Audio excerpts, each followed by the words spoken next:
Thank you so much for that welcome, and thank you for the organizers for giving me this great opportunity to share something that I really love, namely design and design to inspire. Now, as mentioned, I do work with Canada Mortgage and Housing Corporation, so really I'm going to speak to my strengths, and I want to speak to you more specifically about housing design. I'm really passionate about housing because when you think about our basic human needs, we've got food and shelter. So I take the opportunity to work in the housing field as a real responsibility. It's a high calling, whether it's the social, the technical, the economic, or the environmental aspects. It really touches all of these. So I'm going to take some time to talk to you about housing design to inspire, and hopefully I'll inspire you to engage in some sort of concrete action with respect to housing. After all, we all live in houses and purchase and use homes. I do want to start, though, with a little bit of a preamble and speak more generically about design and really ask a very basic question. How do we define design? We all interact with it on a daily basis. We buy things. We buy designs fashioned by other people, doers in the background who've made things, hopefully, to meet our needs. And in this sense, design is understood as a noun. It's an outcome. It's a thing that we purchase. And hopefully it's going to meet our needs. If we think of clothing design, hopefully, for instance, if you're buying a pair of shoes, they're not going to cause a footache or a backache. And hopefully it's going to meet our needs over time. Now, with some objects that are essentially throwaway objects or that have a very limited time span, basically, it's fine. They're going to go in the waste heap. Maybe they'll be repurposed or reused to some degree. So it's not too much of a problem if the design isn't as good as it ought to be. And really, the marketplace will dictate which products will proliferate and which will dwindle, because people simply won't buy those ones. It's much more important when we're looking at the design of our built environment. Housing, buildings, our cities, these things last a very long time. And if we don't design them appropriately to truly anticipate our needs, instead of serving our needs, they're going to constrain us and limit us, and limit really the potential that we have to dwell together and to meet our real potential as a society. Again, whether it's in the home or in the city at large. That's one way to look at design, something that you purchase or you inherit that's designed by other doers. Another way is to say, you know what? Design is a verb. It's an action. It's a process that we're actually actively engaged in. And today we're talking about what it means to be a true citizen. And really, I would say that design as a verb is really, when you're a citizen, is how you need to look at it. It's the right of being a citizen. It's also an obligation to be actively engaged and to be a participant in creating the world around us, to be making it and remaking it, shaping and reshaping it, forming it and reforming it. And certainly as participants here of this post-secondary institution, we've come here to learn, not just necessarily to get a job, but to be active participants in the world. So I really, truly challenge you to think of design as a verb and one that you are actively involved in. So building out that definition, it's really about creating to meet an intended purpose, or to fulfill an intention. And if we design effectively, we're going to end up with the result that we intended. So we wanted to design a comfortable chair. We designed a chair. It was comfortable. We met our needs. We may want to strive even further and look at what we might term exceptional design. So for a designer involved in this, that may lead to inspiration for them as the designer. And one thing about designing is what you find is you're designing and creating, but you're almost uncovering. It's almost like a historic relic that you're peeling back and finding that there was some hidden order. And it inspires you. You find this internal logic. So that's one way of inspiring. The other would be for the users. Have you ever lived in a home and you found that, yeah, it meets my needs, but over time you began to see other things as your needs changed, and this house actually anticipated them. Maybe it was a certain view corridor towards a beautiful vista because of a window, the way it was precisely located. Or maybe the fact that that house is so energy efficient and your operating costs are not going to help dwindle your resources, and you're able to make ends meet. Another way that design might inspire would really be for those people who are looking at your work in the future and seeing what you did. And when you study architectural history, really you're looking at the great masters. But before we go ahead and strive for this design to inspire, I want to say first things first. And what should our intention be? What should our goal be? What should the outcome be that we're looking at? And this is particularly important when we're looking at housing design, because again, houses last a long time, cities last a long time, 50, 100, 200, 300 years. And they involve the manipulation of huge amounts of resources, whether it's capital or human resources or the natural environment. So we need to not just think about today, but we need to look at the future as well. But how do we know what that future will look like? We don't have a crystal ball. And this is where the sustainability lens can be of some benefit. It helps us to divine what that future might be, because it's looking at things holistically and not in isolation, not silos, but it's looking at the people who need to be at the forefront in our thinking because we're trying to meet their needs. We're also looking at the economic aspects, the profit, and the planet, thinking about the environment and its carrying capacity. Let's look at this a little bit more closely within the context of housing design. And let's look first off at people. And one of the most startling facts that we need to deal with as designers, there was a recognition of the increase in seniors' population. In fact, by 2036, it's going to more than double. So it's increasing at a much greater rate than other age groups in our society.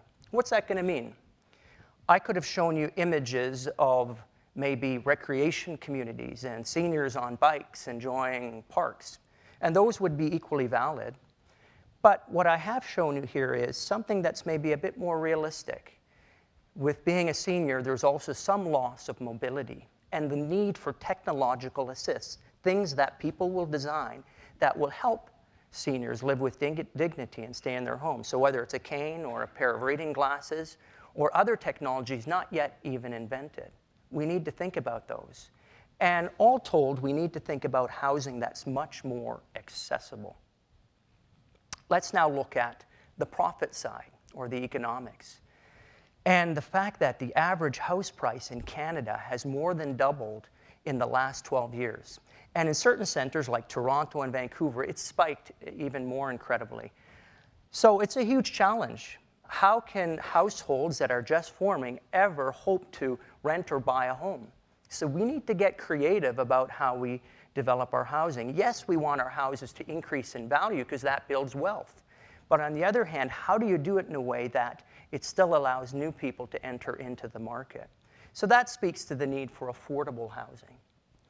Lastly, we'll look at the planet and the environment and the sheer fact of climate change and how it's affecting how we will build buildings in the future. Certainly we want to continue to build buildings that are energy efficient so they don't exacerbate the problem and add more carbon. But the fact is, climate change is here, and we're going to expect more and more severe weather events that are changing the service environment within which the buildings we designed even 50 years ago will have to operate. So as we think of new buildings, we need to think of how they can be that much more resilient. And here's a classic example, this image showing one weather event washing out in 2005, Finch Avenue, and leading to about a $500 million, over $500 million insurance claim. Now, as a designer, do you want to be party to a project like that wasn't sufficiently resilient to withstand one weather event? And when this happened, many, many houses were also affected with basement flooding and all sorts of things. So we need to think of more resilient housing. So bringing this all together, accessible, affordable, and resilient housing, and maybe resilient sums it up, because resilient means it's going to be accessible and it's going to anticipate the changing needs of the users. It's also going to anticipate the changing financial situation. Let's now look at an example to make this a little bit more real. And I'm using an example that's maybe an unlikely one. It's a pretty basic house. It's a typical post-World War II bungalow. Many of you maybe have lived in one of these, or your grandparents live in one, or you live adjacent to one. They're all over the country. And it's really a great house. It was built really right after World War II, returning war vets, new homes being formed, young families, and was able to meet the needs of many and continued to do so to this day. Many people are finding this to be their first home that they purchase. And it's accessible, affordable, and reasonably resilient. There is some room for improvement, though, if we look at it with the scale, the Energuide scale, which is what we use in Canada to assess the energy efficiency of a home, 0 being really poor and 100 being spectacular. This house sits at around 48, somewhere between 0 and 50. So it means it's not very energy efficient. There's some room for improvement. So one group of designers, a group called Work Worth Doing, took this on as an opportunity, and they came up with an initiative and coined a phrase, the initiative called Now House, and the phrase called One Small Home, 1 Million Opportunities.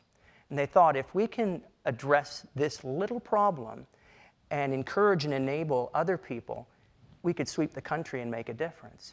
And they were supported by CMHC through a competition we had called Sustainable, an Equilibrium competition, to create sustainable houses across the country. So they set out to do their work. First, they took the existing walls and removed the old skin, the old cladding. They added a new wall outboard, complete with additional insulation and increased air tightness. They likewise did that to the roof rafters. And then they began to look at the outside, adding new cladding, new high-efficiency windows. They added renewable technologies because they reduced their energy needs so much that now they could find that sweet spot where they could simply rely on the sun to heat their hot water.